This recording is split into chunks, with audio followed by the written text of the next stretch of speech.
Hey, welcome to Travel Tuesday Happy Hour, where we interview dope people doing dope things with one thing in common, the love for travel.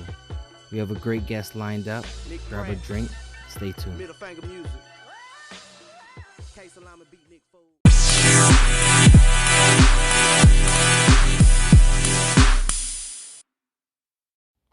What's going on, travel fam? If you ever thought about starting a podcast, check out Anchor.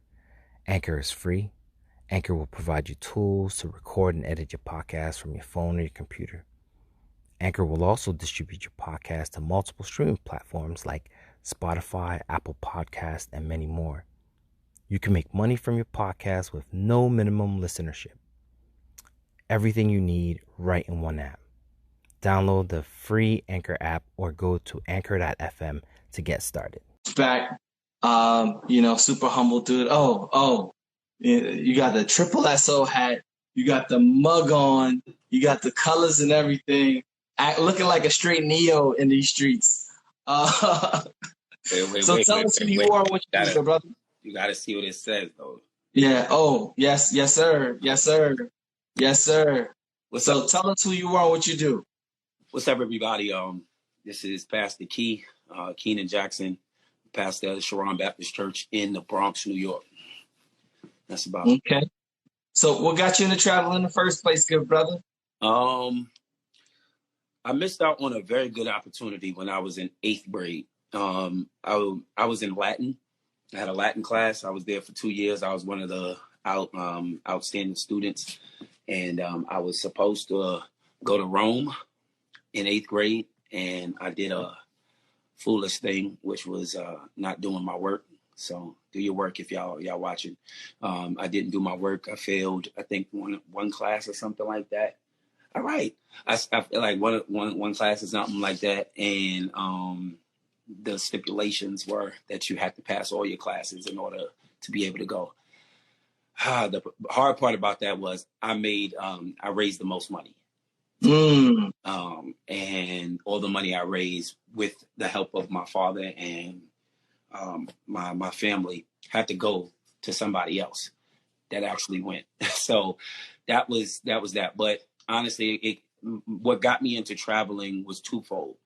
I definitely want to give a shout out to my wife because she was a traveler before we got together. She upgraded me. Number two was I had a conversation with my grandfather before he passed. And he said, grandparents are full with wisdom, but this is possibly one of the wisest and dumbest things I've heard. He said, it literally is both. He said, you know why I have this money to give to you, Keenan? Because when everybody was going on cruises and going traveling, I stayed here in Harlem and saved my money. And that was twofold. Like, it was wise because he had so much money that he saved. But I'm like, but you never got to experience the world. So those are the two reasons I really got into traveling. So what keeps you traveling? My wife and the fact that now I'm a lover of traveling. I will say I'm behind the 8 ball a little bit with everybody else. Everybody is going to so many different countries that's been on this live. But I have two, but it's been more the Caribbean. Next year, I am scheduled to go to Europe finally. I finally get to fulfill that 8th grade dream of mine to go to Europe.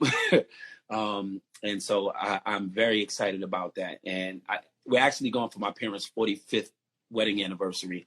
But my birthday is during that time as well. So awesome. Yeah. So the thing is, traveling, and I'm not going to equate the two, but, your calling was your journey. Right. And traveling is one's individual journey to seek out the experiences that they want for themselves, to be able to open their minds to different things. Absolutely. And just like your calling, which was at a young age, right? Yeah. You was in college, as a minister on the basketball team? Yeah. Tell us about that. Like, how was being a student athlete minister? What was that experience like? And we got time. So we got about 18 minutes. Okay. So you got time, bro. All right.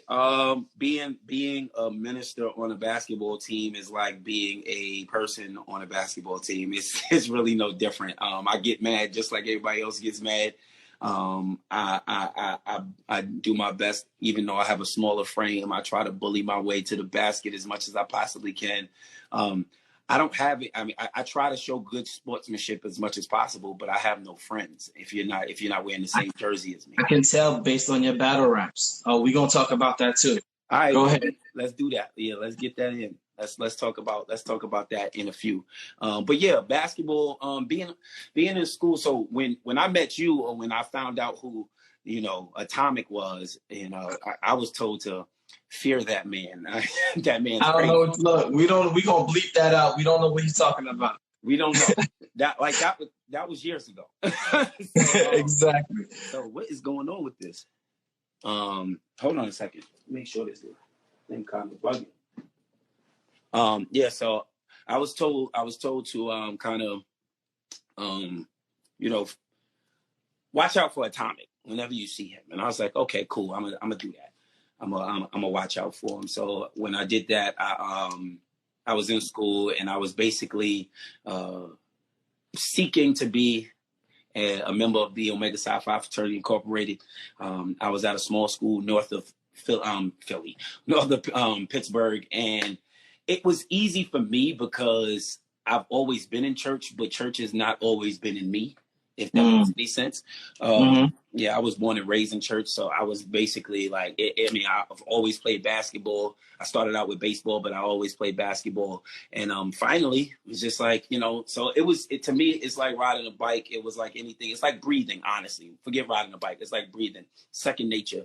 Just get on the court. Don't worry about the light. You good. Don't worry about the light. Yeah, that thing getting on my nerves right now. So I was basically like, yeah, so it was easy for me.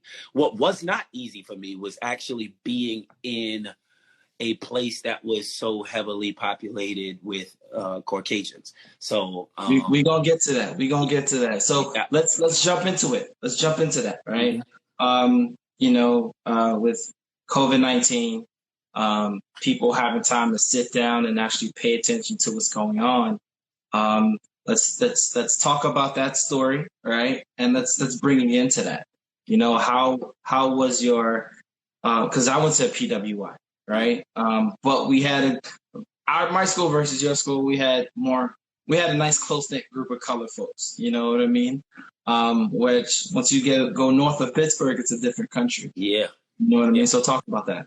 So my school, very small school. Shout out to Geneva College in Beaver Falls, Pennsylvania, specifically, and it was predominantly white.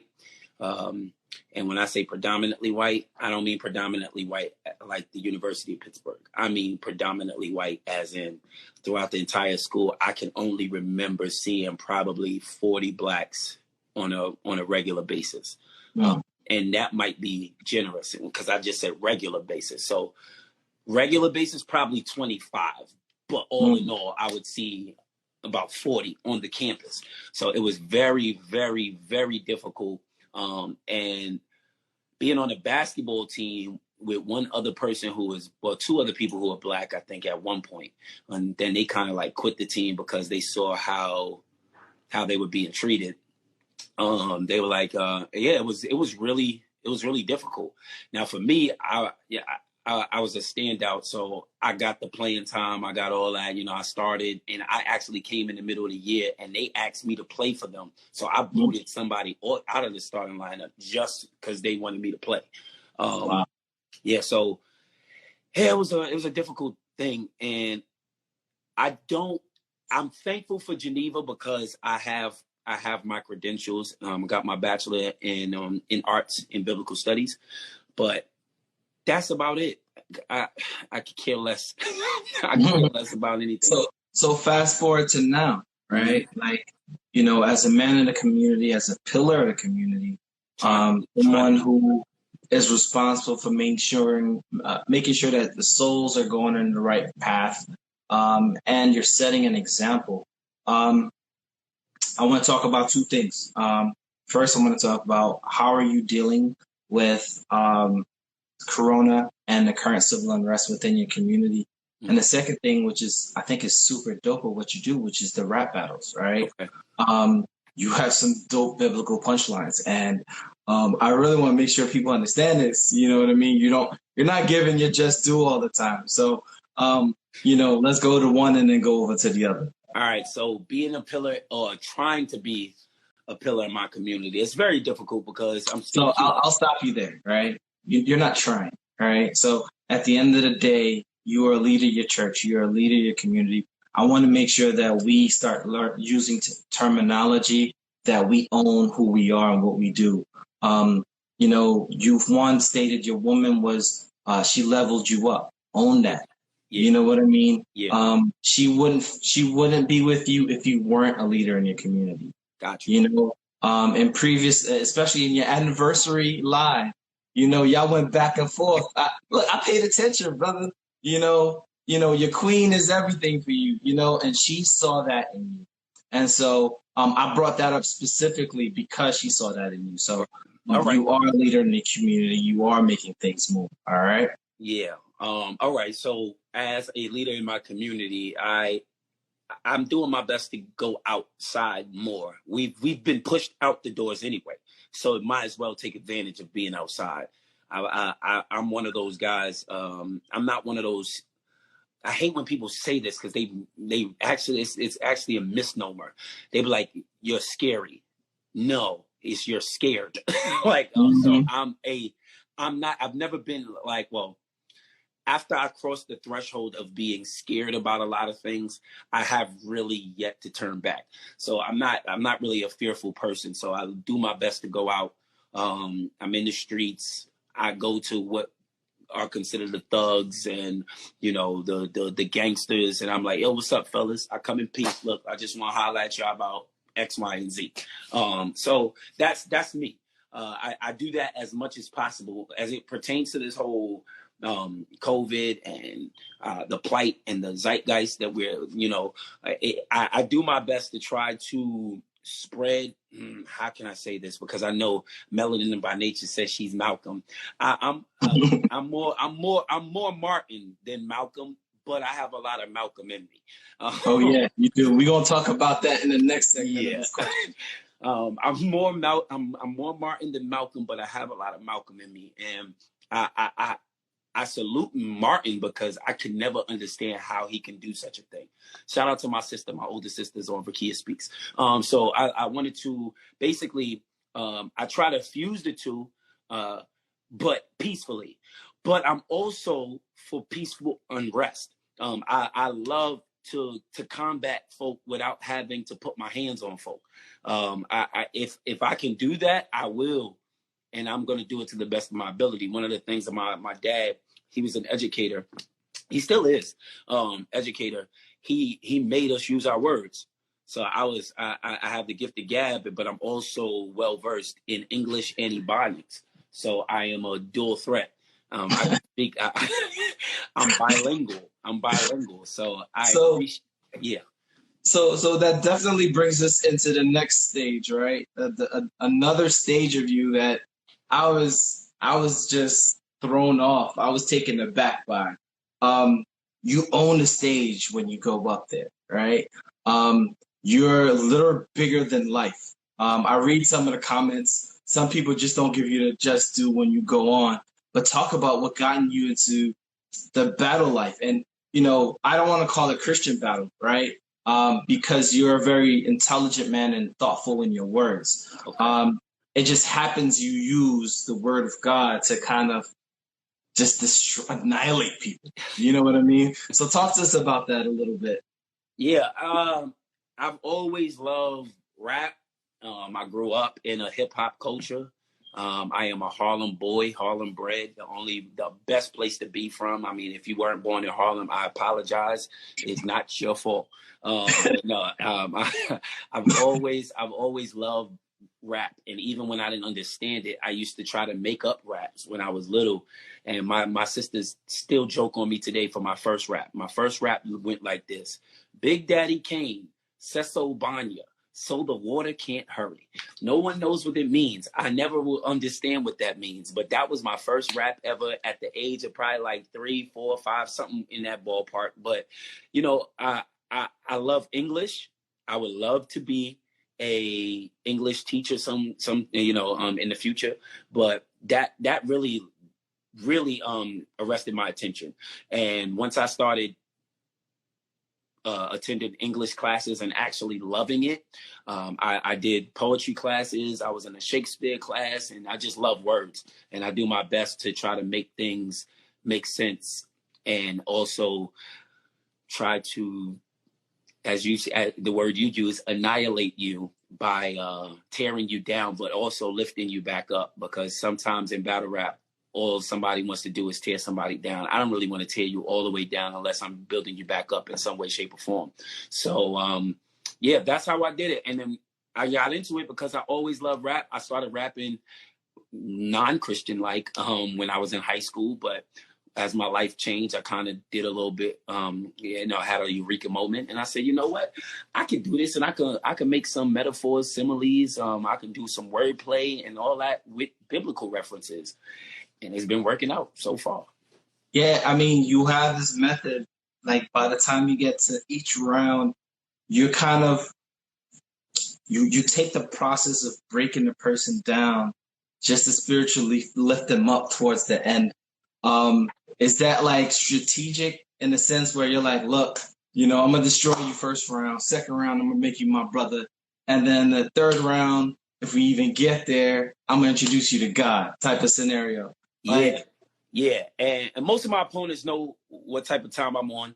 And so they're like, oh, here we go. Here it comes. And it's like, I do my best not to force it anymore, because now I'm battling a lot of secular artists. So I'm not like, everything's not Bible, because that's not me. So what it is, for instance, I just had a battle on Saturday, and I was like, I told the dude, Mr. Jones, his last name was Jones. So I said, Mr. Jones, we make a lot of mistakes, but it's atoned. Yeah, wait. Mr. Jones, we make a lot of mistakes, but it's atoned. Like your weak pen game, that's nothing but skin and bones. And it shows. Because what you write, dirt. Jesus saving a woman from getting stoned. If you know anything about, that story, before they, she was caught in the act of adultery, and all these people wanted to stone her to death. And so they asked Jesus, what should we do? And he ignored them, and he was writing in the dirt with his finger. Mm-hmm. And it's like, and it's like, yo, what, so he says, so what we, and then Jesus says, he who is without sin cast the first stone. And of course, she walked away, and she was able to live, and have life more abundantly because Jesus' words. So I just try to use certain things within the biblical context and try to, like I said, break my opponent down, but then also build them back up in some way, shape, or form. So that's amazing, brother. Look, you've grown from the first time I met you to now. I don't even recognize this man anymore. I mean, your smile is brighter, is higher, is heavier.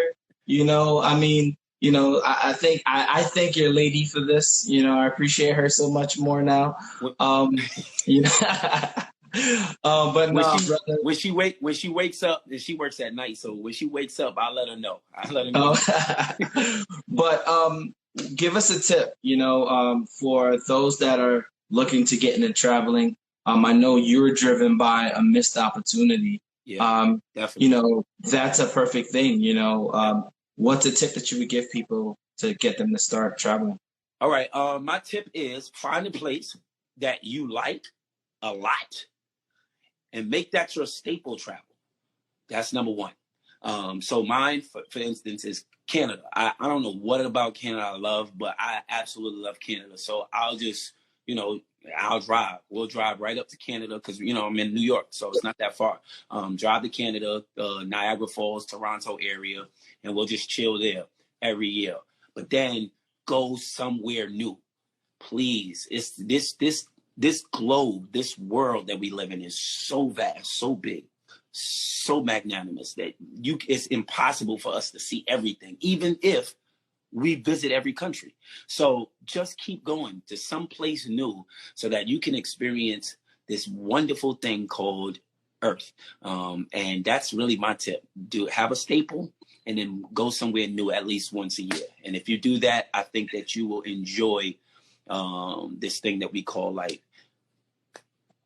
Well, my brother, I raise my glass to you. Salud. I appreciate you. Appreciate everything you're doing in the community and for your family. Thank you. Thank you. Just keep doing the great things that you're doing. All right. Yeah, I do. One last thing. I don't normally do this, but I'm just feeling like it today. Tomorrow's my birthday, so thank you for interviewing me a day before my birthday, man. Appreciate it, man. Happy early birthday, good brother. Thank you. I appreciate that too. And my wife is awake, so I'm gonna go downstairs and say what's up to her real quick. All right, then. Take care. See, I'm taking lessons. You got it already. And all right, then. I gotta travel with you next. All right, definitely. I'll talk to you later. Bro. Peace. Well, that's our show today. I thank you all. Once again, this show is about interviewing dope people doing dope things, seeing the world. So hopefully I get to have one of you all on the show in the coming episodes. Stay tuned. Enjoy yourselves. Cheers up to everybody and have a great day. Another dope conversation. Keep traveling and stay safe. Until next time, peace.